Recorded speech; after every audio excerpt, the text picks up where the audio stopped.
Hello అండి, అందరికీ welcome to Padma Prasad vlogs. ఈరోజు కర్రీ తోటకూర పెసరపప్పు కూర వండానండి. ఈ కూర స్పెషల్ చుక్క వాటర్ పోయకుండా వండడం అండి.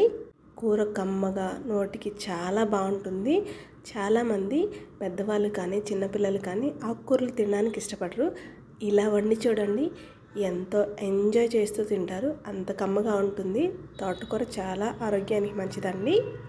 తోటకూరతో పాటు పెసరపప్పు కూడా చలవ చేస్తుంది. ఈ రెండు కలిపి ఇలా వండితే నోటికి తినటానికి కమ్మగా పిల్లలు పెద్దలు ఎవరైనా కూడా ఎంజాయ్ చేస్తూ తింటారు.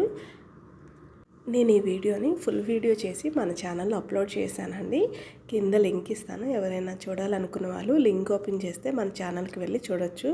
ఇవే కాదండి, నేను పిల్లల కోసమని చాలా వెరైటీస్ చేశాను. అవి కూడా మన ఛానల్లో అప్లోడ్ చేశాను.